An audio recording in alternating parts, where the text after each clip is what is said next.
오병학 저자의 규장 신앙위인 묵스 4 손양원. 주기철 목사를 만나다. 어느 날 아버지가 물었다. 너는 요즘 무슨 생각을 하고 있느냐? 한 가지 결심을 굳히고 있는 중입니다. 그 결심이란 게 뭐지?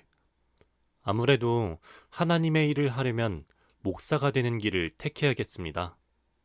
이 말을 들은 아버지는 곧 눈시울을 적시며 말했다.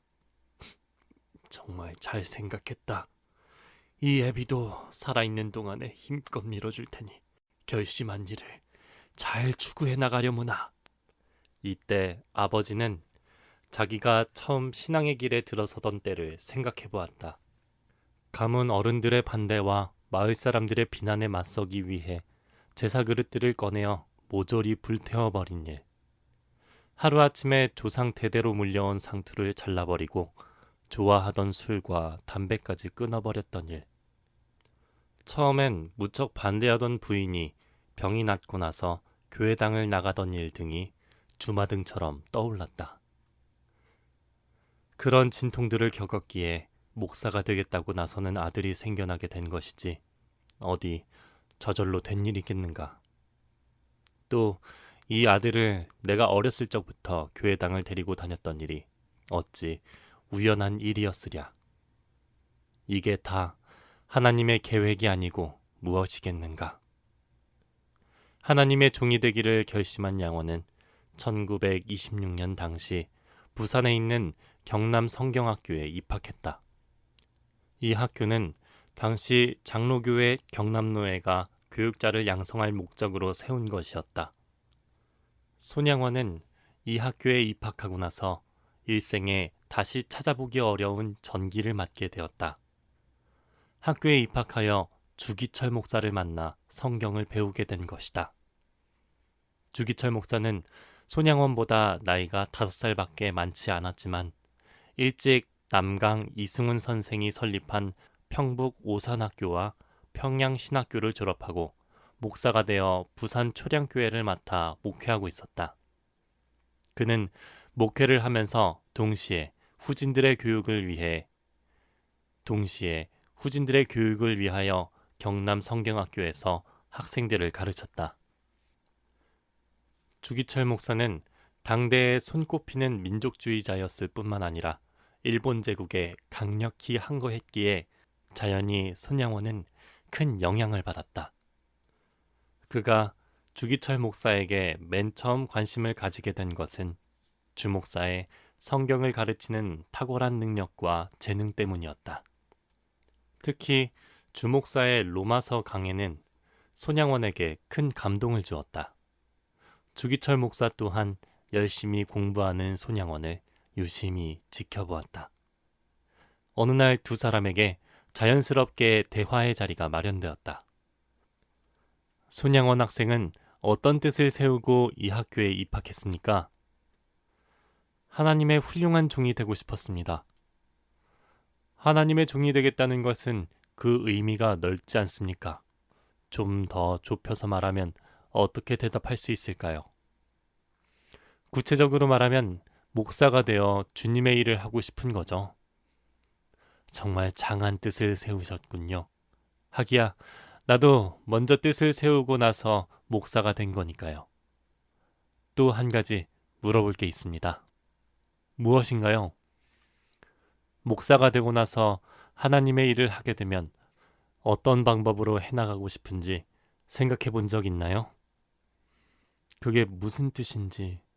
그러니까 지금 나라를 잃은 우리로서 나라를 구하는 것에 관심을 두면서 일하고 싶은지, 아니면 성도들 영혼만 돌보고 싶다든지. 그야 나라 사랑에 관심을 두지 않을 수 없겠지요. 지금 우리 민족은 커다란 순환을 겪고 있는데 어떻게 모른 척하고 지낼 수 있겠습니까? 맞습니다. 장한 뜻을 세웠군요. 우리 하나님께서 기필코 그 뜻을 이루어 주실 것입니다. 그러니 부지런히 공부하십시오. 감사합니다. 이번에는 손양원이 질문을 던졌다. 그렇다면 목사님, 뭡니까? 아까 목사님께서도 먼저 뜻을 세우고 나서 목사님이 되셨다고 했는데 그 점에 대해서 자세히 들려주실 수 있겠습니까? 손양원 학생과 크게 다를 것이 없습니다. 평양신학교 시절에 하나님의 진리를 배운 것이 지금 내가 지닌 전부입니다. 주기철 목사의 이런 정신은 자연스럽게 손양원에게도 전수되었다. 훗날 손양원은 주기철 목사를 가리켜 열렬한 사명감으로 한국교회의 등불 같은 역할을 담당하신 분이었다고 회고했다. 또 손양원이 전도사가 되어 한창 일하고 있었을 때 어떤 사람은 두 사람을 가리켜 주기철 목사가 지구라면 손양원 전도사는 그 주위를 도는 달과 같은 존재이다라고 말하기도 했다. 한편 아들을 성경학교에 보낸 손종일은 그 신앙이 더욱 깊어졌고 그에 못지않게 부인의 신앙도 깊어갔다. 일본 동경에서 대지진이 일어났던 해인 1923년 손종일이 장로로 섬기던 칠원읍교회에서 길선주 목사님을 강사로 모셔다가 부흥회를 개최했다. 길선주 목사님은 1907년에 평양신학교를 졸업하고 우리나라에서 최초로 목사가 된 사람으로서 평양에 있는 장대연 교회에서 신앙운동을 전개하셨던 분이다. 독립만세 운동 때 기독교를 대표하여 독립선언서에 서명했던 애국자이기도 했다. 이 부흥회의 목적은 새 교회당 건축을 위한 헌금을 모으는 일이었다. 하지만 말이 교회당 건축을 위한 부흥회지 실상은 많은 헌금을 기대할 수 없는 처지였다. 칠원읍은 꽤 큰 마을이었지만 교회당에 모이는 성도 수는 얼마 되지 않았다. 그런데 부흥의 마지막 날 헌금을 적는 시간에 참으로 예기치 않은 일이 벌어져 사람들을 깜짝 놀라게 만들었다. 드릴 헌금을 말하여 적는 시간에 맨 먼저 손종일이 앞에서 벌떡 일어나더니 조금도 머뭇거리지 않고 큰 소리로 말했다. 나는 우리 논 5마지기 가운데 교회당 건축을 위하여 3마지기를 바치겠습니다. 이 말이 떨어지자 모인 사람들은 눈이 휘둥그레지더니 너나 없이 웅성거렸다. 뭐라고 했지? 자기 논 3마지기를 바치겠다고 하잖아. 우리가 잘못 들은 건 아닐까? 남편을 이어 자리에서 벌떡 일어난 부인도 서슴지 않고 말했다.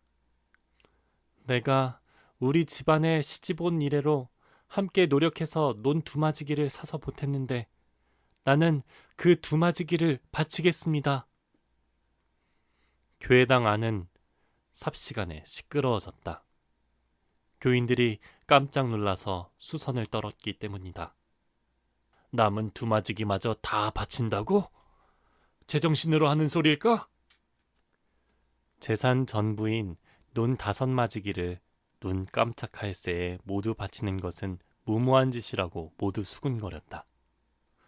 동네에 이 일이 퍼지자 사람들은 너나 없이 손종일 부부에게 핀잔을 퍼부었다. 그 집안 예수를 믿다가 망했군 그래. 도대체 머리가 돌지 않고서야 어떻게 그럴 수 있단. 게다가 부부가 똑같으니 누굴 원망하겠어. 손종일은 교회에서처럼 마을 사람들의 입도 단번에 막아버렸다. 세상을 살다 보면 사람이 망하는 길이 한두 가지가 아니지요. 하루아침에 전 재산이 불타서 망하는 경우도 있고 홍수가 나서 전답을 몽땅 쓸어가 망하는 경우도 있고 때로는 몹쓸 병이 들어서 재산을 다 날려버리는 경우도 있고 또 남의 속임수에 넘어가 돈과 재산을 다 빼앗겨 망하는 경우 등 별별 일들이 다 있습니다. 그런데 나는 하나님의 교회당을 지으려고 망했으니 얼마나 장한 일입니까? 나는 망해도 교회당은 언제까지나 우뚝 버티고 서 있을 테니 말입니다. 망하는 것도 나름이지요. 그래서 나는 이번 내가 망한 일을 두고서 도리어 기뻐하고 있답니다. 모두가 입을 다물 수밖에 없었다.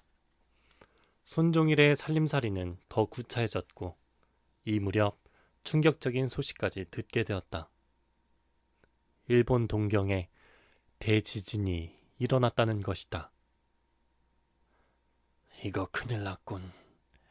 동생은 어떻게 되었을까?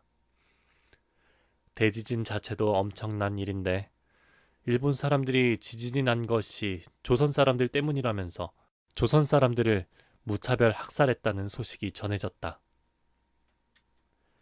손종일이 걱정에 휩싸여 있을 때 뜻밖의 한 통의 편지가 동경으로부터 날아들었다. 동생 손문준이 보낸 것이었다. 그는 서둘러 편지를 뜯어보다가 깜짝 놀랐다. 봉투 안에는 편지와 함께 거액의 수표가 들어있었다. 대지진은 엄청났지만 나는 다행히 거기서 살아났습니다. 그리고 복구와 구호 사업에 열심히 참여했더니 당국에서 표창과 함께 많은 상금을 주었습니다. 그래서 이 돈을 형님께 붙이니 요긴하게 쓰십시오. 그 돈은 교회당 건축에 바치는 논 5마지기 값보다 더 큰 돈이었다.